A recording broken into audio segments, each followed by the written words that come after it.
দুনিয়ায় বুদ্ধিমান কতক্ষণ বলে? যতক্ষণ হায়াত আছে, তারপর আর বুদ্ধিমান বলবে না। কিন্তু বুদ্ধিমান চিরদিন বুদ্ধিমান। জান্নাতে যাওয়ার পরও ওর পজিশন ভিন্ন। প্রতি শুক্রবারে যখন আল্লাহর এখানে দাওয়াত খাইতে যাবে তো ওর চারটা সবার আগেই থাকবে, ওইখানেও ওর পজিশন ভিন্ন। ওর পজিশন ভিন্ন। স্টেডিয়ামের গ্যালারি কিন্তু নিচের থেকে উপর দিকে যায়। কি সবার পিছে যে বসে আপনি কইবেন সবার মাথার উপরে বসে, ঠিক না? কি এটাই তো সবার। কিন্তু সিটিং এর পজিশনে ও পিছে না আগে, টিকিট হিসাবে পিছনে না আগে, কিন্তু ও তো দূরের উপর থেকে মাঠ দেখতেছে আপনার চেয়ে ভালো। তাকাইলে তো বোঝা যায় যে ও সবার মাথার উপরে বয়ে রয়েছে, মনে হয় বেশি দাম দিয়ে টিকিটটা কিনছে, ঠিক না? এরকমই পজিশন ভিন্ন হবে। শুক্রবারে যখন আল্লাহর কাছে যাবে তো পজিশন এরকমই ভিন্ন হবে। বুদ্ধিমানের পজিশন আগেই হবে। সত্য এটাই। আজকে তো মানুষ জমিন নিয়ে মারামারি করে, পচা জমিন নিয়ে। প্রথম কাতার নিয়ে তো কেউ মারামারি করে না, নাহলে তো প্রথম কাতার নিয়ে মারামারি হতো। আল্লাহ রসুল তো এটাই বলছে, আমার উম্মত যদি জানতো প্রথম কাতারে কি রাখা আছে তো এটা নিয়ে ঝগড়া হতো যে আমি প্রথম কাতারে বসবো, আর প্রথম কাতার দখল করার জন্য সবার আগে আসবো। এখন তো কিছু দখল করার জন্য সবার আগে চলে যায়, যে আগে যায় অন্য ওই দখলে।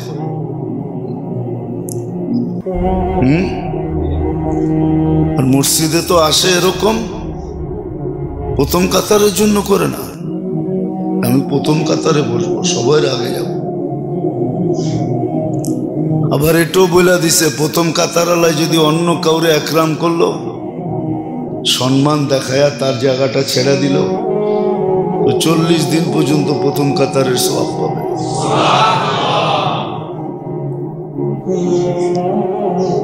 বুঝানোর জন্য বলতেছি, বুদ্ধিমান পরিচয় না দেওয়ার কারণে আজকে এগুলা হইতেছে। তা আমি দুনিয়ার বুদ্ধিমান বুঝাইতে চাইতেছি না। দুনিয়ায় কিছু বুদ্ধিমান লোক আছে, সারাদিন জমির অফিসে থাকে। কোন জমিনের কাগজ দুর্বল, একটু ভেজাল, ওটা কিভাবে লইতে পারি। কিছু বুদ্ধিমান আছে এরকম, না নাই? আমাদের সমাজে নাই এরকম বুদ্ধিমান? ও কি বুদ্ধিমান নাকি? হ্যাঁ, মানুষের চোখে বুদ্ধিমান। যে দেখো বুদ্ধি খাটায় কয়টা বাড়ির মালিক হয়ে গেছে, ও বাড়ির মালিক হয় নাই। ও যেটার মালিক হয়েছে ওটা কালকে দেখা যাবে। কি বুঝাইলে বুঝবেন কিনা জানি না, কখনো তো দেখেন নাই।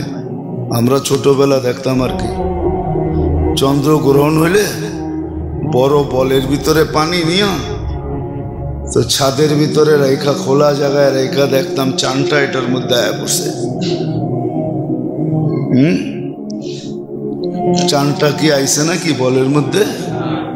না, চাঁদ চাঁদের জায়গায় আছে। আপনি যদি বলেন চাঁদ তো আমার বলের ভিতরে, মনে হয় এরকম দেখেন নাই কখনো, ঠিক না? তাহলে চন্দ্রগ্রহণটা ভালো দেখা যায়, ভালো বোঝা যায়। তো যদি ভাবে যে চাঁদ আমার বালতির ভিতরে চলে আসছে আর বলের ভিতরে চলে আসছে, আমাকে পুষ্কুনিতে চাঁদ চলে আসছে, ঠিক না? গ্রাম দেশে তো পুষ্কুনিতে দেখতো, গ্রামই তো দেখেন নাই, কোত্থেকে বুঝবেন? তো এখন যদি মনে করে আমার পুষ্কুনির ভিতরে চাঁদ চলে আসছে, বুদ্ধি দিয়া কয়টা বাড়ির মালিক হয়ে গেছে।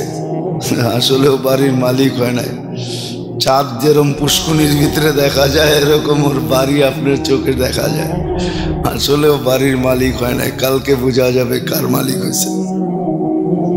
তো যেটা বুঝাইতেছিলাম, আল্লাহ করুক, বুঝে আসুক। আল্লাহ করুক, আমরা শিখি। শিখলে আমি বুদ্ধিমান হইতে পারবো। এই জন্যই আল্লাহ সময়ের মূল্য নির্ধারণ করছেন।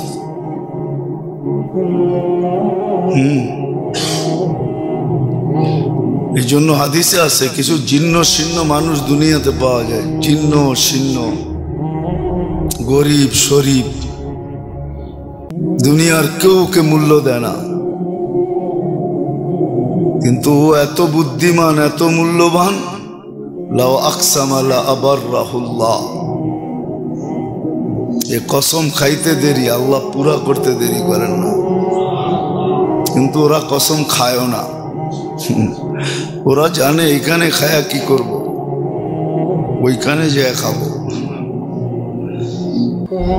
আজকে দেখায় কি করব, কালকে দেখাবো।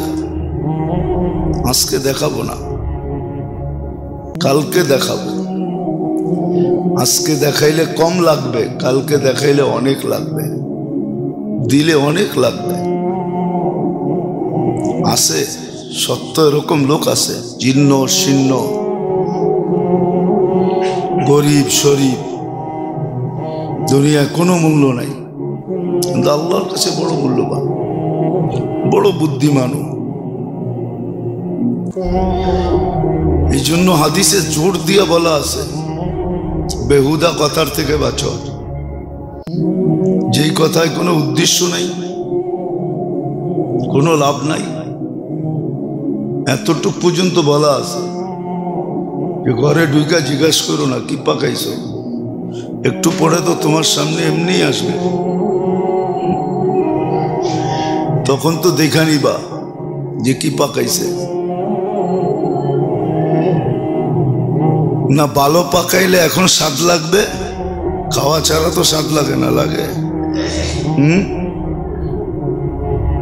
না খারাপ পাকাইলে অমজা লাগবে, নাম শুনে তো মজা অমজা বোঝা যায় না।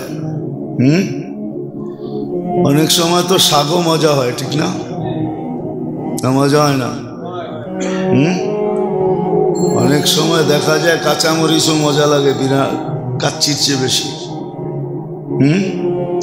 জান না এমন জায়গায় যেখানে মরিচ পাওয়া যায় না, ওরা মরিচ খায় না। 2-3 মাস কাটায় আসেন বাংলাদেশে, এসে যখন কাঁচামরিচ দেখবেন তখন আপনি খাইবেন আর কইবেন যে আহারে, ঠিক না? জীবনে তো হয় না এরকম কোনোদিন, হইলে না বসতেন যে কি মজা লাগে। তখন ডাইল ভাত কিরম মজা লাগে, এটা সফরে গেলে বোঝা যায়, নাহলে বোঝা যায় না। আমাদের জীবনে বহুতবার এরকম আছে, মনে হয় যে জীবনে খাই নাই, মনে হয় এরম করে খাইতেছিলাম। তো যা হোক, যেটা বুঝাইতেছিলাম যে সবচেয়ে বড় বুদ্ধির পরিচয় এটা, বুদ্ধিমানের পরিচয় এটা, যে মানুষ নিজের যে সময়কে মূল্যায়ন করে। সার কথাই এটা, সময়কে মূল্যায়ন করা। এখন কি দ্বারা করব এটা আমার ইচ্ছা। যেমন হাদিসে আছে শুক্রবার সারাদিন দুরূদ পড়ো, আল্লাহ রসুল হুকুম দিছে শুক্রবারে আমার উপরে বেশি বেশি দুরূদ পড়ো। সপ্তাহে একদিন দুরূদের জন্য রাখা, কয়জন দুরূদ পড়ছি আর পড়ি? দুরূদ তো কঠিন না, আল্লাহুম্মা সাল্লি আলা মুহাম্মদ, দুরূদ হয়ে গেল।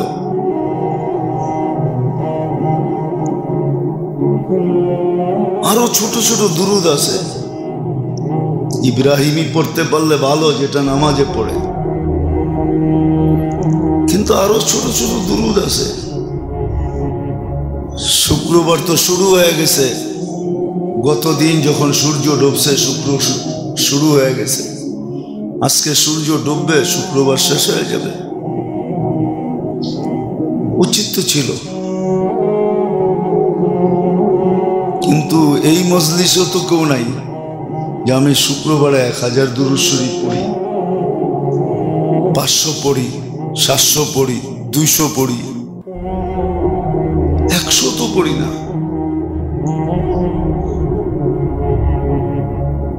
তাহলে কি বুদ্ধিমান হলাম?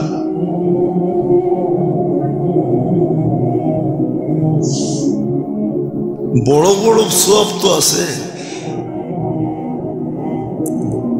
আপনি বলবেন দুরূদ পড়লে আমি একবার পড়বো, আল্লাহ 10 বার রহমত দিবেন। তো আল্লাহর ওয়াদা। আপনি 1000 পড়বেন, 10,000 রহমত। সপ্তাহে যদি 10,000 হয়, 4 সপ্তাহে কত হইল? হ্যাঁ, কত রহমত লাগবে আপনার? কয়েকদিন পরে তো আপনি রহমতই এক্সপোর্ট করতে পারবেন। এখন তো কাপড় চোপড় এক্সপোর্ট করেন, কয়েকদিন পরে তো আপনিও দিতে পারবেন অ্যাড যে আমার কাছে রহমত আছে, যার লাগবো যোগাযোগ করো। অনলাইনে অ্যাড দেন না। আল্লাহর কথা তো সত্য, তো সহি কথা, কোনো দুর্বলতা তো নাই যে আমার বন্ধুর উপরে যে দুরূদ পড়বে তার উপরে আমি পার দুরূদের বদলায় 10 বার রহমত নাযিল করব।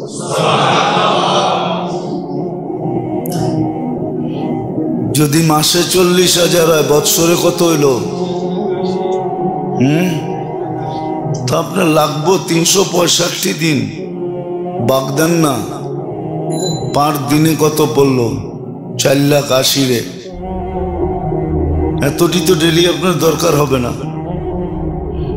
আপনারটি রাইখা বাকিটি কোন আমি এক্সপোর্ট করবো, কার কার লাগবে অনলাইনে অ্যাড দেন, আমি দিতে রাজি। এই উম্মতের তো দেওয়ার সুযোগ আছে না? নাই? হ্যাঁ, নাহলে কলেমা পড়া মা বাবারে বক্সায় দেন কিভাবে? আপনি তো দিতে পারেন ইচ্ছা করলে। হাইসেন না, দিয়া দেখেন না অ্যাড, লোক আসে না? না আসে। পাগল বহুত আছে দুনিয়াতে। যোগাযোগ করবে, ভাই আমার লাগবো রহমত দেনা।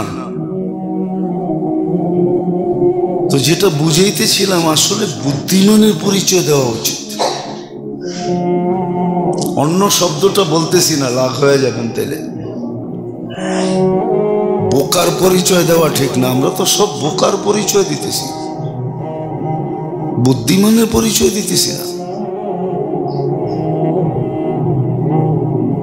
বোকার পরিচয় দিতেছি, বুদ্ধিমানের পরিচয় দিতেছি না।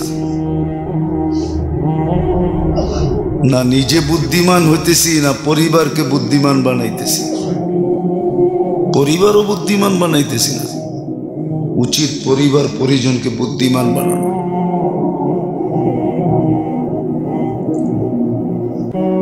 ঘরে তো সবাই মিলা টেলিভিশন দেখে, নাটক দেখে, সাটক দেখে, বিভিন্ন প্রোগ্রাম দেখে, ঠিক না? কি কিছু কিছু জিনিস আছে না, সবাই মিলা দেখে। কি দেখেন না? রাগ হয়ে গেলেন? হ্যাঁ, তো সবাই মিলা কবে বসে এই আলোচনা করছেন যে আমরা বুদ্ধিমান হওয়া দরকার? এটা কেন করি না? কি এই সিরিয়াল সেই সিরিয়াল সবাই মিলা দেখে, ঠিক না? একা দেখলে মজা হইব না, ঠিক না? তো আজ পর্যন্ত ঘরে কতবার বসলাম যে সবাই বৈশা মিলা আলোচনা করলাম যে বুদ্ধিমান হব। বুদ্ধিমান হব, এই আলোচনা তো ঘরে বসে করি নাই। তাবলীগালারা তো শুধু শুধু বলে না, ঘরে ডেলি তালিম করো, একবেলা হইলেও করো, তালিম করো ডেলি। তাহলে আস্তে আস্তে সবার বুদ্ধি খুলবে। বুদ্ধিমান হওয়ার চেষ্টা করবে,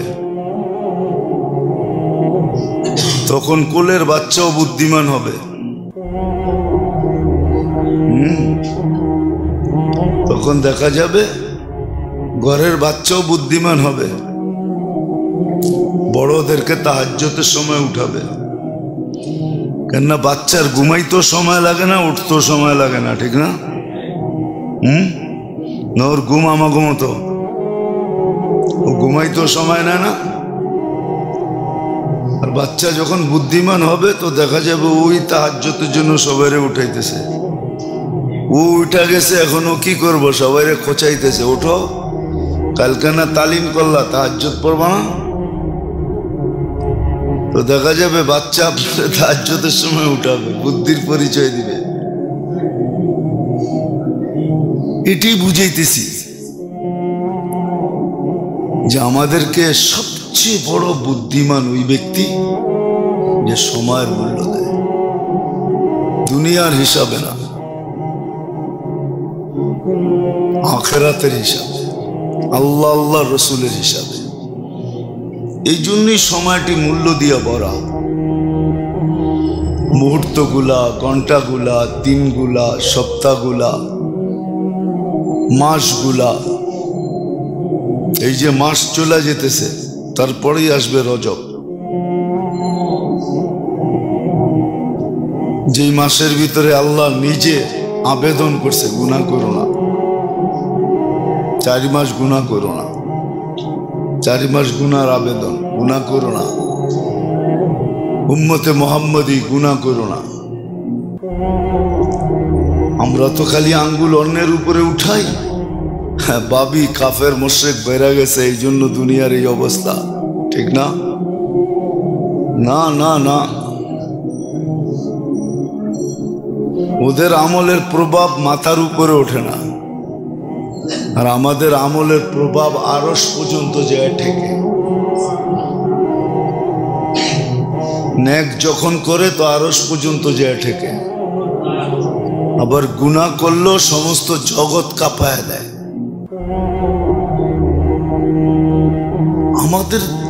আমাদেরটারই প্রতিক্রিয়া হয়, ওদেরটা কোনো প্রতিক্রিয়া হয় না। ওদেরকে তো বলাই আছে তামাত্তাউ কালিলান ফাইন্নাকুম মুজরিমুন, অল্প কয়েকদিন ফুর্তি করার মতো করে নাও, কেন তারপরে তো আর তোমার ফুর্তি করার কোনো সুযোগ হবে না। আর মুসলমানকে বলছে একটু সবর করে নাও, ফাসবির, একটু সবর করো।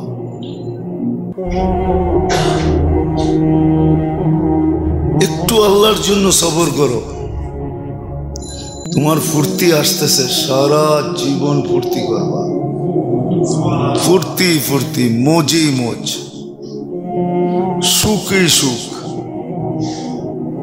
ওটা ফুর্তির জগৎ বানায় রাখছেন আল্লাহ, ফুর্তি করবে।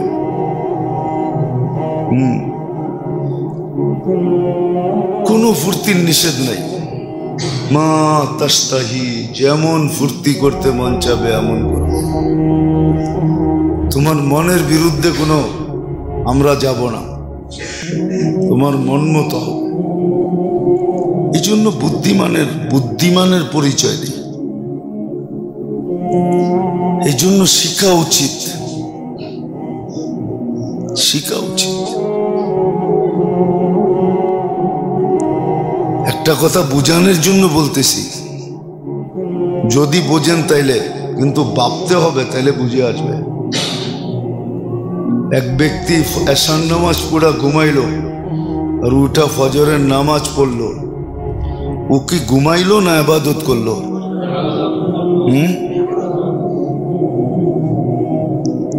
ও তো ঘুমাইলো। আপনি তো উল্টা বলতেছেন, দুনিয়া দেখলো ঘুমাইলো, ঘরালারা দেখলো ঘুমাইলো, ও নিজেও তো কয় এসব পুরা ঘুমাইছি, একবারে ফজরের সময় উঠছি। আসলে কি ঘুমাইছে? কি করছে? মনে হয় বুঝাইতে পারি না। এটাই তো বুদ্ধিমান। ঘুমায়া শরীরটারও চাঙ্গা করলো, আবার কি সারা রাত্র ইবাদত করলো। তো বুদ্ধিমান তো এটাই। দুনিয়া তো দেখলো ঘুমাইলো, তো ঘুমাইলো না। আল্লাহ তো এই সিস্টেমও রাখছে। সিস্টেমটা দেখেন না আপনি। নাক ডাইকা ঘুমায়া চাঙ্গা হইল, কিন্তু আসলে ও ইবাদত করলো। নাহলে কেন বলবে নাউমুল আলিমি খায়রুম মিন ইবাদাতিল। আলেমে ঘুমায় ঠিকই, আপনি দেখতেছেন ঘুমায়, ও বুদ্ধিমান, ও ঘুমায় নাই। ও এমন পদ্ধতিতে গিরা দিয়া ঘুমাইছে, ঘুমের তো উঠো দেখবো খায়রুম মিন ইবাদাতিল আবেদি, কিতাবে এই কথা লেখা আছে। ও দেখবে আবেদ সারা রাত্র যা করছে ওর চেয়ে বেশি ওই ঘুমায় করে ফেলছে। কেননা বুদ্ধির গিরা এমন দিছে, মনে হয় বুঝাইতে পারি না। কয় না সব গিরা খোলন যায়, বুদ্ধির গিরা খোলন যায় না। মনে হয় শুনেন টোনেন নাই জীবনে, ঠিক না? না করতে শুনবেন, সারাদিন তো খালি ভাবতে থাকি একটাই, রাগই তো হয়ে যাবেন, ঠিক না? সারাদিন খালি পাত্তি ভাবি, তো করতে বুঝবেন যে বুদ্ধির গিরা কেমন গিরা। পাত্তি বোঝেন? সারাদিনই তো পাত্তি ভাবতে থাকি, ঠিক না? পাত্তি ভাবি সারাদিন, তো বুদ্ধির গিরা কোত্থেকে বুঝবো? তো বুদ্ধির গিরা দিয়ে ঘুমায় গেছে। আর আরেকজন সারা রাত্র ইবাদত করছে, ও যেখানে পৌঁছতে পারে না ও ঘুমায় আর আগে পৌঁছে গেছে। শুধু শুধু তো বলে নাই ফকিহুন ওয়াহিদুন আশাদ্দু আলা শায়তানি মিন আলফি আবেদ। আর শুধু শুধু তো কিতাবওয়ালারা লেখেন নাই।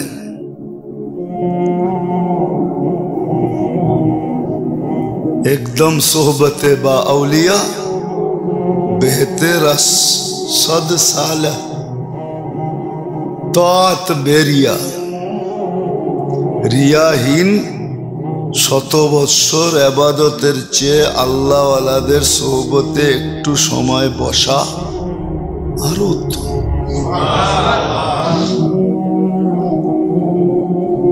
তো 100 বৎসর বলছে, 1,00,000 বৎসর বললেও ভুল হবে না।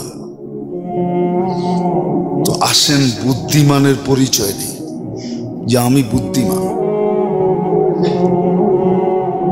সময়টাকে মূল্যায়ন করি, মূল্য দিই, এটার জন্য শিখি। কোনো কঠিন না, শুধু অভ্যাস করতে হয়, আর কিচ্ছু না। অভ্যাস করতে হয়, অভ্যাস করলে হয়ে যায়। অভ্যাস অল্প কয়েকদিন করতে হয়, বেশি দিন করতে হয় না।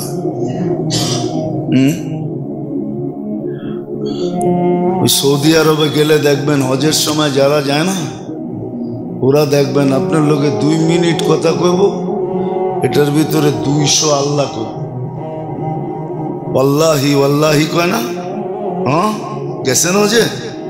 আল্লাহি আল্লাহি, আসলে আল্লাহি কসম খায় না, ও আল্লাহর জিকির করে, ওর অভ্যাস হয়ে গেছে। আগে পিছে আল্লাহ না কইলে ভাল লাগে না। বললে তো আবার রাগ হয়ে যাবে মানিকগঞ্জের কেউ থাকলে। মানিকগঞ্জের কথার আগেও বড় আছে, পরেও বড় আছে। খাইছেন বড়, লইছেন বড়, যাইবেন বড়, ঠিক না? কি রাগ হয়ে গেলেন? ওটা ওর অভ্যাস হয়ে গেছে, বাসার অন্তর্ভুক্ত হয়ে গেছে বড়। আর বলার থাকলে কইব যে কি যাইবেন, যে খাইছেন, যে, তো এটা অভ্যাস হয়ে গেছে। এরকম যদি শিখি আর অভ্যাস হয়, তখনও আপনি সর্ব জায়গায় আল্লাহ আল্লাহ বলবেন। কি? আর আল্লাহ বলল বলা মানি 40 নাকি, আল্লাহ 40 নাকি, কমসে কম। বড়টা বললাম না, ছোটটা বললাম। আল্লাহ বললে যদি 100 বার আল্লাহ হয় ডেলি, কত? 4000 নেকি, ঠিক না? কি 50টা গুনার নাম বলতে পারবেন? 400 গুনাহ করবেন তো দূরের কথা। একজনও তো গুনার উপরে PhD এলাহানে নাই যে 50টা গুনার নাম বলতে পারবে। তাইলে ওরে গুনার উপরে PhD সার্টিফিকেট দিয়ে দেবো। 50টা গুনার নামও তো বলতে পারবেন না। পারবেন রে? পারবি? কলেজে পুরো 50টা গুনার নাম করতে? 50টা গুনার নামও তো জানে না। 400 গুনাহ করবে কোত্থেকা? অভ্যাস করতে হবে, অভ্যাস। প্রথমে শিখতে হবে, পরে আস্তে আস্তে অভ্যাস করতে হবে। যখন অভ্যাস হয়ে যাবে, আমরা বলি না মানুষ অভ্যাসের দাস না অভ্যাস মানুষের দাস? হ্যাঁ, মানুষ এটা আগে বলতো, এখন উল্টায় বলে। আগে যেরকম নেগেটিভ খারাপ ছিল, করোনা এসে নেগেটিভ রে ভালো বানায় দিছে। পজিটিভ এখন খারাপ। আগে পজিটিভ ভালো ছিল, নেগেটিভ এখন কি উল্টায় গেছে না? করোনা আইসা আমগো জিন্দিগি উল্টায় গেছে। কিন্তু এখন পাও কিন্তু জমিনে নাই, আমগো মাথা জমিনে, পাও উপরের দিকে। করোনা আইসা উল্টায় দিছে, ঠিক না? আসলে সত্য এটাই, অভ্যাস মানুষের দাস। যখন অভ্যাস করবে তো অভ্যাস দাস হয়ে যাবে। কোথায় কোথায় আল্লাহ বলবে, আল্লাহ ভাববে, আল্লাহ চিন্তা করবে, দিল দেমাগ সব আল্লাহ দিয়ে ভরা যাবে। এই জন্য নিজেকে বুদ্ধিমানের পরিচয় দিই। আজকে বুদ্ধিমানের বড় দাম, কালকের বুদ্ধিমানের কোনো দাম নাই। কালকে তো সবাই বুদ্ধিমান হবে। একবার বুদ্ধির পরিচয় দিয়ে আসছি আমরা, আলাস্তু বিরাব্বিকুম ক্বালু বালা। বুদ্ধির পরিচয় দিয়ে আসছি, ঠিক না? যদি ওইটাই হইতো তাহলে আর এখন কিছু করতে হইতো না। আল্লাহ বলতো বইলেই তো গেছে বালা, আর দরকারটা কি? এরকম একদিন মরার পরেও বলবে বালা, আপনি রব, আপনি সবকিছু, কিন্তু কোনো কাজে দিবে না। এই জগৎটায় করা, এটার নাম হলো বুদ্ধিমান। এই জন্য শিখেন, আল্লাহ ওয়ালাদের থেকে শিখেন, আলেম ওলামাদের থেকে শিখেন।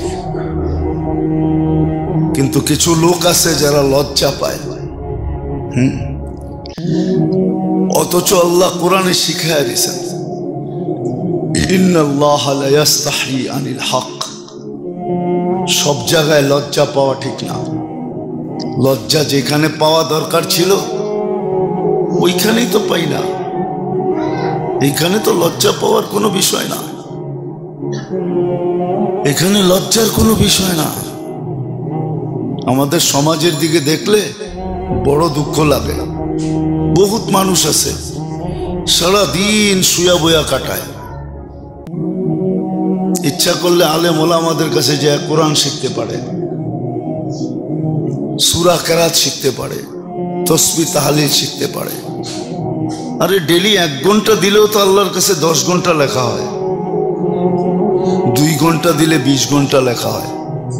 2.5 ঘন্টা দিলে 25 ঘন্টা লেখা হয়। লজ্জার কিছু না। আপনি লজ্জা মনে করতেছেন এটারে? এটা শয়তান বুঝাইছে যে এটা লজ্জার বিষয়। হায় হায়, যাই না ফেলবে আমি বুড়া হয়ে গেছি, আমার এটা ঠিক না, ওইটা ঠিক না, দোষ ধরা পড়া যাবে। এই জন্য তো কবি লেখছে, উর্দু বুঝবেন কি বুঝবেন না জানি না, दवा और परहेज से जी चुड़ाए यूं ही रफ्ता रफ्ता मरज को बढ़ाए। दवा और परहेज से जी चुड़ाए। বুঝছেন? এক ব্যক্তি আছে ওষুধও খায় না, পরহেজও করে না, চুপে চুপে সব করে, ঠিক না? বাড়িওয়ালারা দেখলে খাইতে দিব না, তো হোটেলে সকালে যেয়া কাচ্ছি মাইরা তারপরে আসে মুখ টুক মুইসা, ঠিক না? তো কবি খুব সুন্দর লেখছে, দওয়া और परहेज से जी चुराए।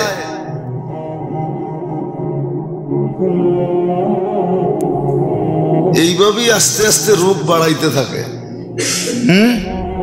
একদিন সব ফাঁস হয়ে যায়। ডাক্তার কয় এই অবস্থা কেন? এই অবস্থা তো হওয়ার কথা না। হইব না কি লেগা? ফাঁকি দিয়ে তো সব মারছে। ফাঁকি দিয়া আমগো সামনে মারে নাই, সকালবেলা হাঁটার বাহানা দিয়া যায় স্টারে সব মাইরা আইছে। মনে হয় বোঝেন না, ঠিক না? সত্য এরকমই। আজকে এটার নাম লজ্জা না, আমরা ভাবি এটা লজ্জা।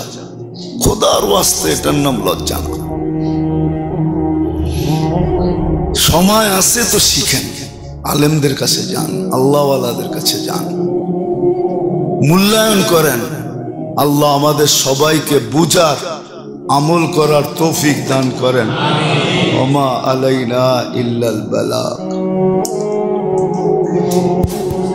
সাল্লাল্লাহু আলাইহি ওয়া আলা আলিহি ওয়া আসহাবিহি ওয়া আতবাইহি সালাতান ওয়া সালামান কাসীরান কাসীরা। أما بعد فأعوذ بالله من الشيطان الرجيم. بسم الله الرحمن الرحيم. ليبلوكم أيكم أحسن عملا. وقال رسول الله صلى الله عليه وسلم اغتنم خمسا قبل خمس إلى آخر الحديث أو كما قال عليه الصلاة والسلام. সম্মানিত উপস্থিতি, কোরআন হাদিস থেকে যতটুকুই তেলাওয়াত করলাম আশা রাখি একই ভিত্তি করে কিছু কথা রাখবো, সাথে সাথে দোয়ার দরখাস্ত। আল্লাহ জাল্লে জালালুহু আম্মা নওয়ালুহু আমাদের সকলকে আমল করার তৌফিক দান করেন।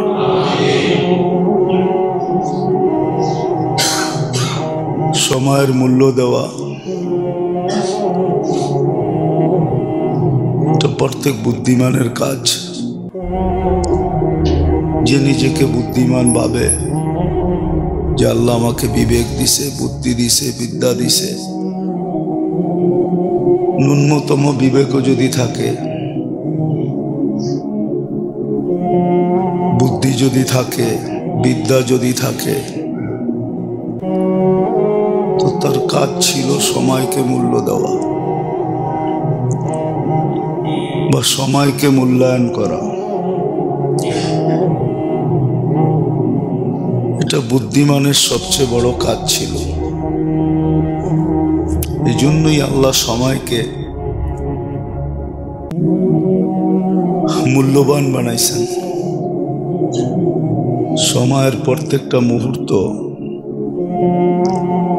আল্লাহ আল্লাহ রসুলের কাছে বড় মূল্যবান।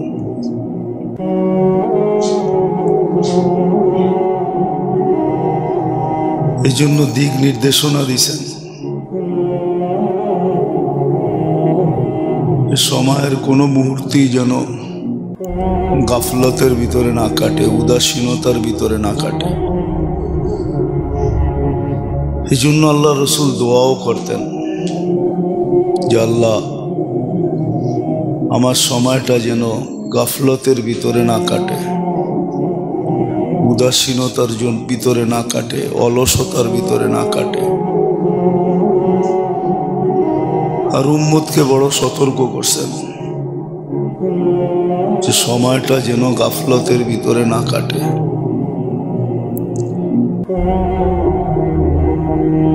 ব্যস্ততা ব্যতীত যেই সময়টাই বাঁচে, এমনকি ব্যস্ততা যদি হাতে থাকে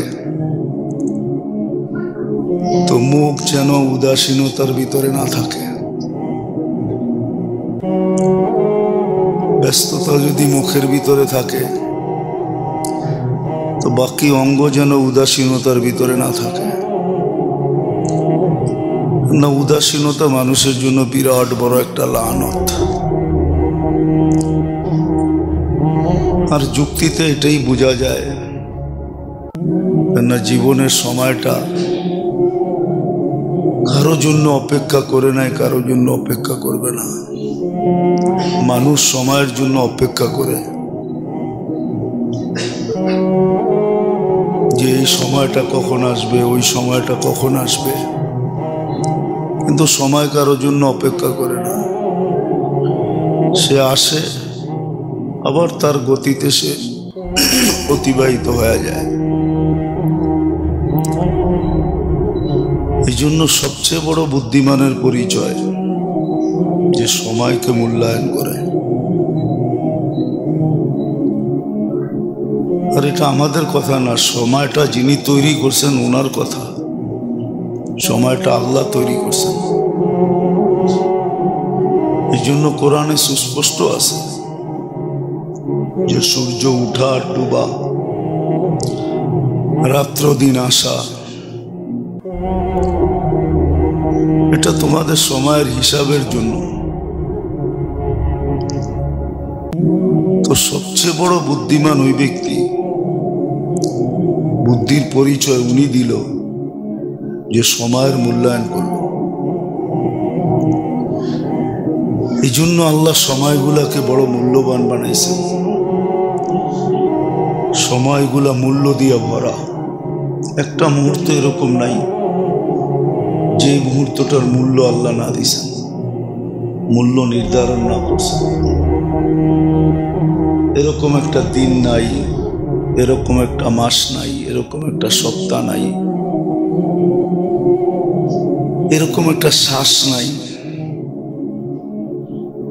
যে আল্লাহ মূল্যায়ন না করছেন।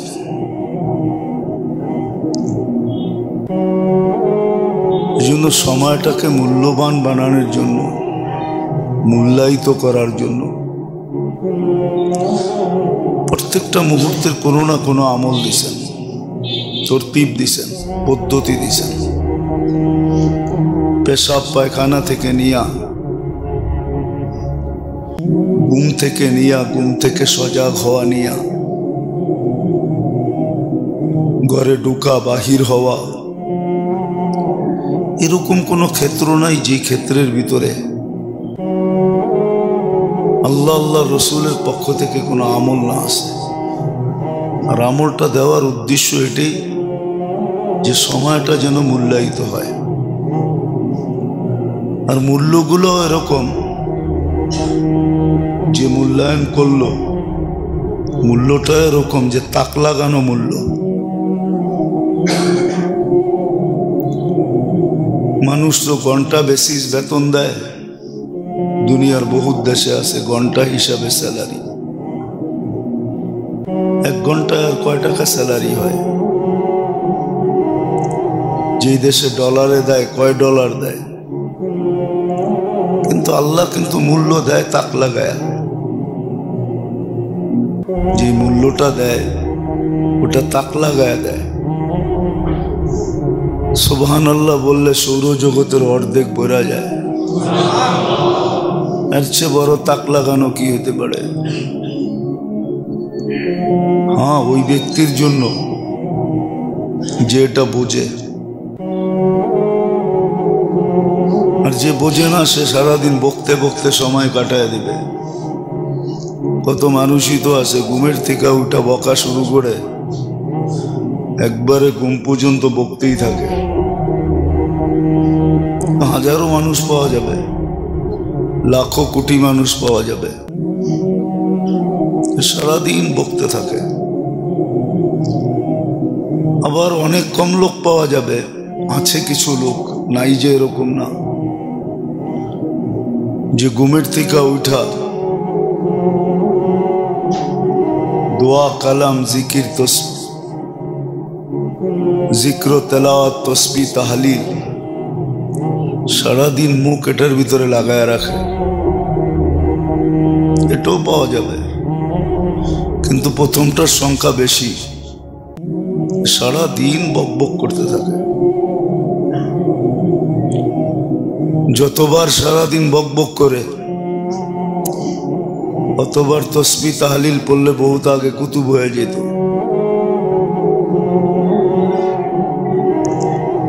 বহুত আগে নিজের ঠিকানা জান্নাত দুনিয়ায় বসা দেখা নিত। তো যেটা বুঝাইতেছি আল্লাহ করুক বুঝে আসুক, বুঝে আসাটা হলো জরুরি। যে সময়ের মূল্যায়ন করা, আর এটা বুদ্ধিমানের সবচেয়ে বড় কাজ। এর চেয়ে বড় কোনো কাজ নাই, এর চেয়ে বড় কোনো কাজই নেই যে সময়টাকে মূল্যায়ন করা, সময়টাকে দামি বানানো। এটা হলো বুদ্ধিমানের সবচেয়ে বড় কাজ। আর তখনই সে বুদ্ধিমান হয়। মানুষের কাছে হোক আর না হোক, কিন্তু বুদ্ধি যিনি দিছেন ওনার কাছে হয়, ওনার কাছে প্রশংসার পাত্র হয়। আর হাজারো মানুষের প্রশংসা আল্লাহ করছেন, কোরআনে আছে, হাদিসে আছে। আল্লাহ মানুষকে, দুনিয়ার মানুষকে বিজ্ঞানী বলে, আর আল্লাহ একদলকে বিজ্ঞানী বলে, উলাইকা উলুল আলবাব। এরাই সবচেয়ে বড় বিজ্ঞানী, এরাই সবচেয়ে বড় বুদ্ধিমান। হাদিসে এদেরকেই বলছে আল কাইয়িস, এরাই বড় বুদ্ধিমান, যে সময়টাকে মূল্যায়ন করছে। কেননা সময়টা মূল্য দিয়ে ভরা। আর হিসাব কিতাব তো এটারই হবে। সবচেয়ে বড় নেয়ামত হলো সময়। হায়াতটা বড় নেয়ামত। নাইলে মানুষ হায়াতের বিনিময়ে, জীবনের বিনিময়ে সম্পত্তি মানুষের হাতে উঠাইয়া দিতেন না, টাকা পয়সার গাঠটি দিয়া দিতেন না। মানুষ বইলা বেড়ায়, সব লয়া যাও, আমারে ছেড়া দাও, আমারে জানটা বাঁচাও। কেন বলে? সময়ের দাম অনেক, হায়াতের দাম অনেক। কিন্তু আফসোস তো এটাই, ভাবে কয়জন? সময়টা যে মূল্যায়ন করতে হবে, আর এটাই বুদ্ধির পরিচয়।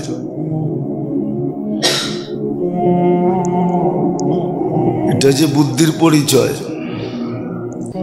এই জন্য ইংরাজিতে একটা অক্ষর আছে, একটা সংখ্যা আছে, এটারে খাড়া করে দেখলে একরকম দেখা যায়, উল্টায় দেখলে আরেক রকম দেখা যায়। ওটা হলো 9। খাড়া করে দেখবেন 9 দেখা যায়, উল্টায় দেখবেন 6 দেখা যায়। মানুষ তো এটারে বুদ্ধিমান মনে করে, যে 6 রে খাড়া করে 9 দেখাইতে পারছে, আর 9 রে উল্টায় 6 দেখাইতে পারছে। মানুষ এটাকে বুদ্ধিমান মনে করে। বিবেক নষ্ট হইলে এতটুক নষ্ট হওয়ার কথা না।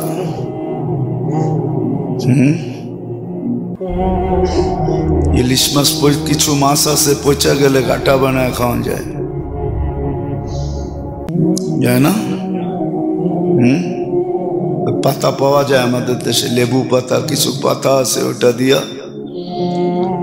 গাটা বানাইলে ওটা খায়ও মজা পাওয়া যায়। আঙ্গুল চুষা চুষা খায়। তো এরকম নষ্ট হওয়ার তো কথা না।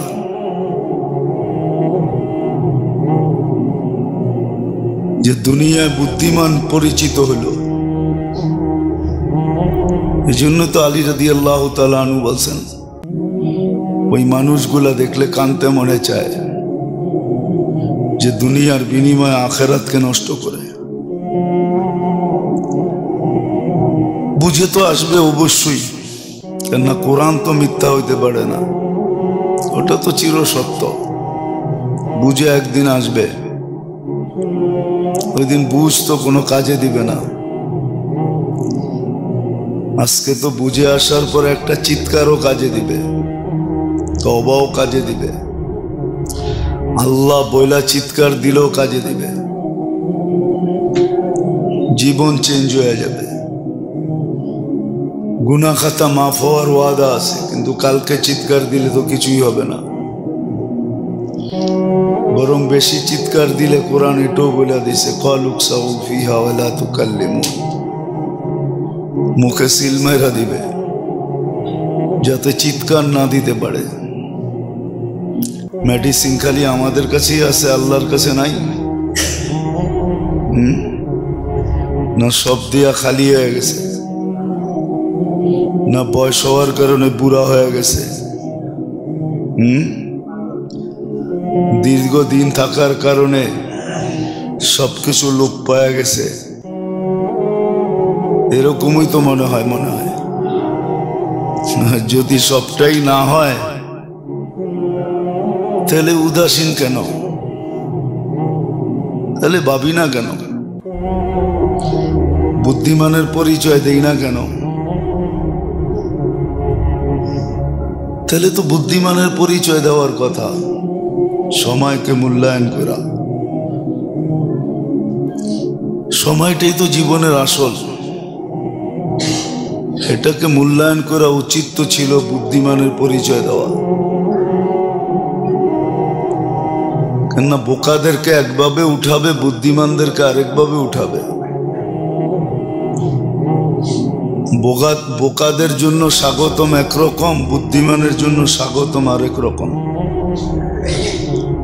সব তো সুস্পষ্ট ভাগে ভাগে বলা আছে, বুদ্ধিমানরে কিভাবে উঠাবে, বোকাদেরকে কিভাবে উঠাবে, সব তো বলা আছে।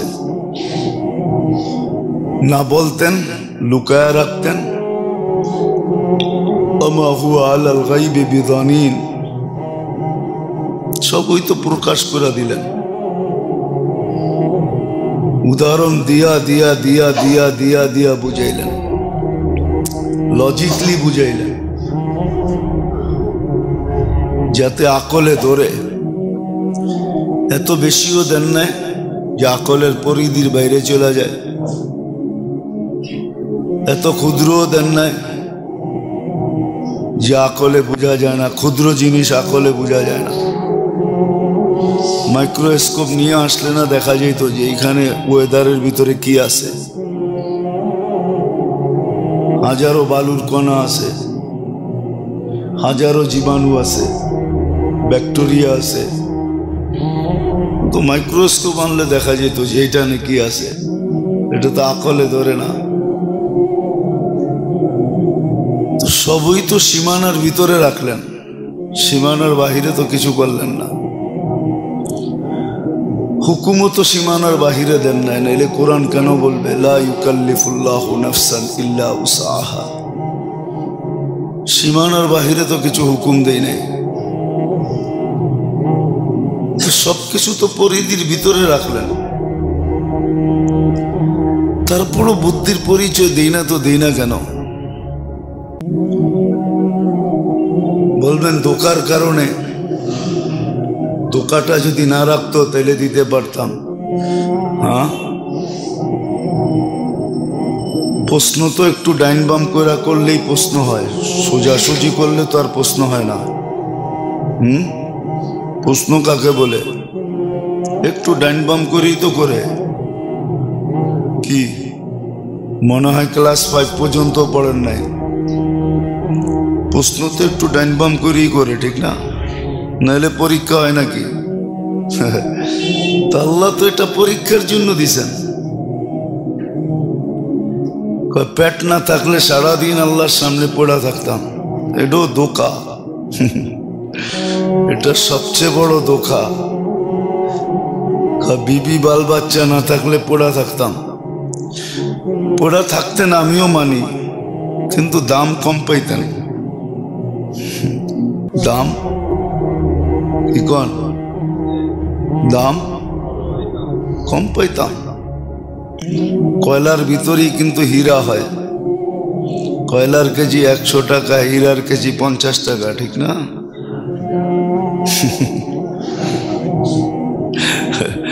কত নাহলে 150 টাকাই দিব। হ্যাঁ, পরীক্ষা তো এটার নামই। এই জন্যই তো দামগুলো এরকম রাখছেন, উঁচা উঁচা মোটা মোটা দাম রাখছেন। এরকম দাম রাখছেন যেটা না ধারণা করতো মাঝে মাঝে কেমন জানি লাগে যে এতটুক শব্দের উপরে এত সওয়াব কেন দিবে। ঠিক না? আল্লাহ এটাই বুঝায় যে হীরা না চিনলে তো কাচই মনে হয়, কাচ। ঠিক না? হীরা তো দেখতে কাচের মতোই সাদা, ঠিক না? তো হীরা না চিনলে তো কাচই মনে হয়, ঠিক না? কি সোনা না চিনলে পিতল দিয়েও ধোকা খায়, ঠিক না? না খায় না মানুষ? এমিটেশন দিয়েও তো ধোকা খায়। ঢাকা শহরে খুঁজলে কত মহিলা পাওয়া যাইব, রিক্সাওয়ালারা ধোকা দিয়ে এমিটেশন দিয়ে চলে গেছে। হ্যাঁ, কি কত ভালো ভালো পুরুষ ধোকা খাওয়া যায়।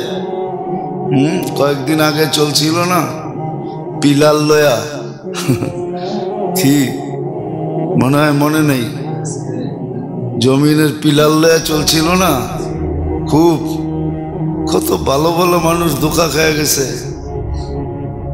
কোটি কোটি টাকা ধোকা খেয়ে গেছে।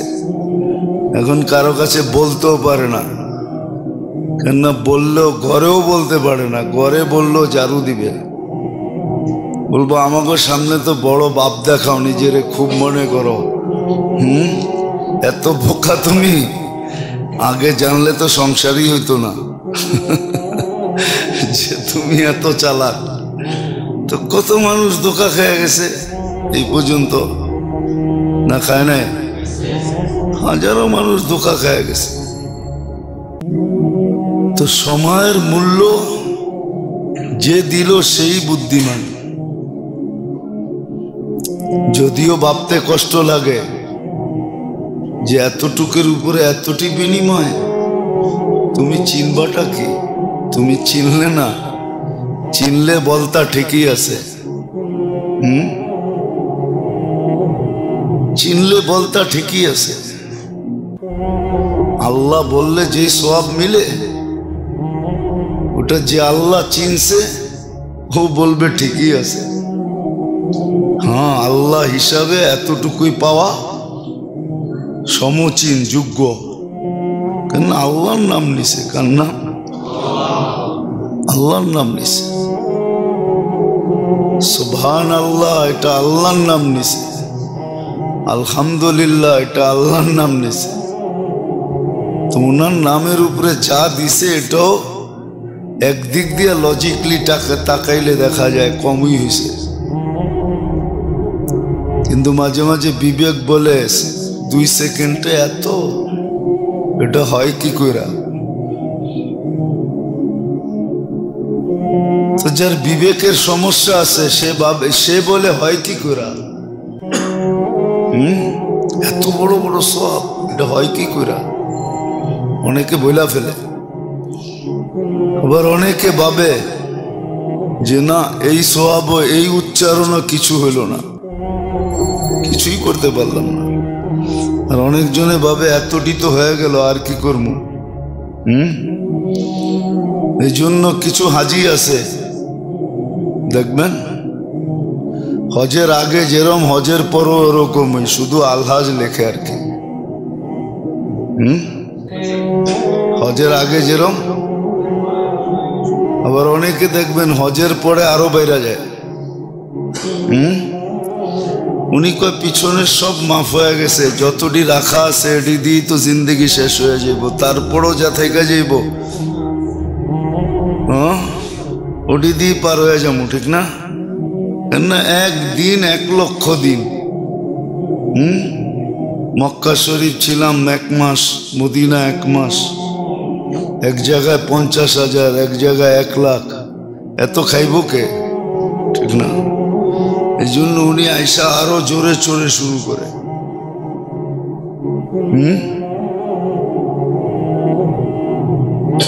শুনছি, সত্য কি মিথ্যা এটা জানি না, শুনছি একবার।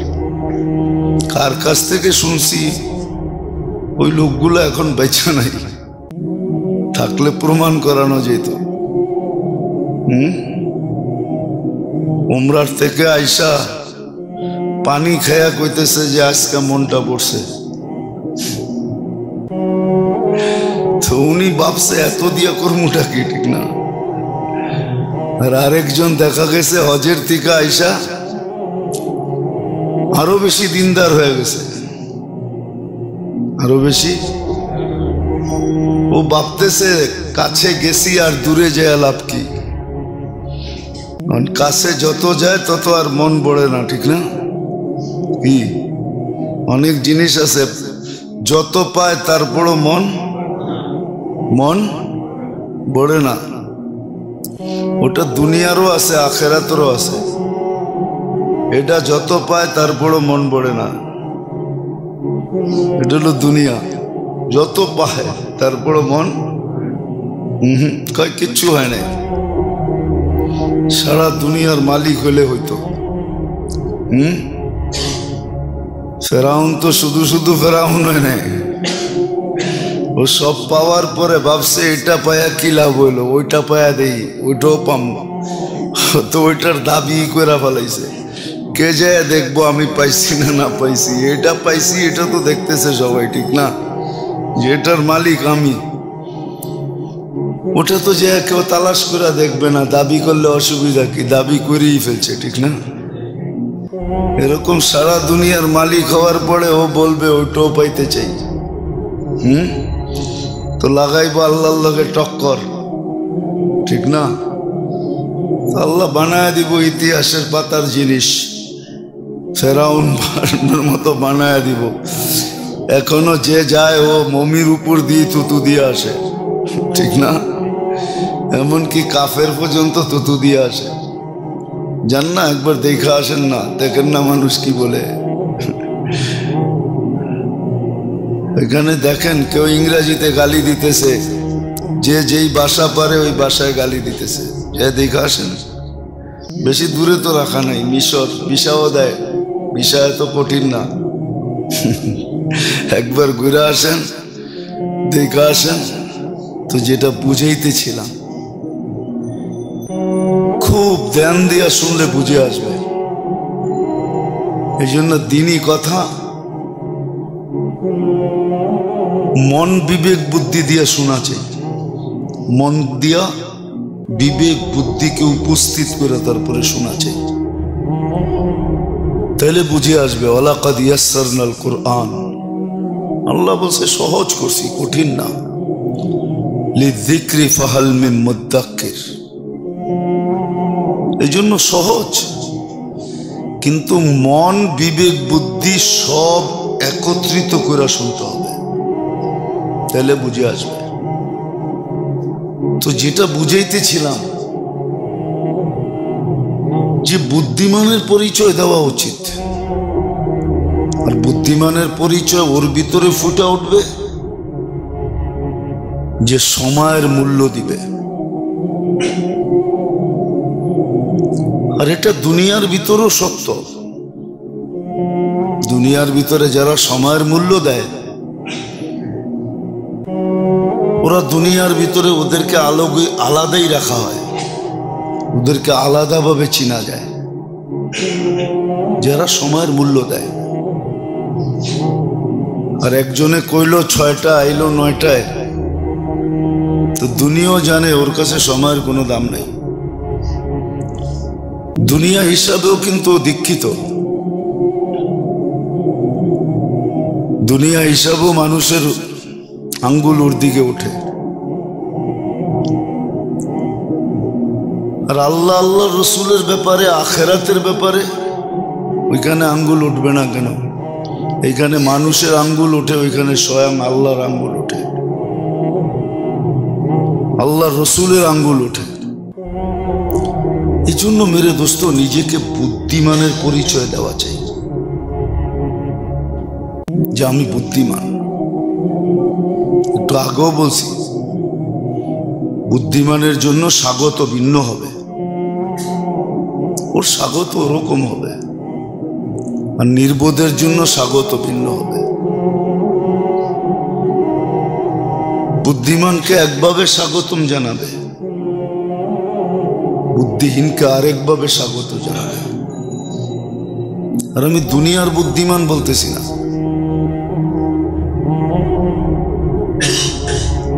আল্লাহ আল্লাহর রসুলের কাছে বুদ্ধিমান। দুনিয়ার কাছে বুদ্ধিমান হলে আর কতক্ষণ হবে? যতক্ষণ জীবন আছে, এরপরে তো আর কেউ বুদ্ধিমান বলবে না।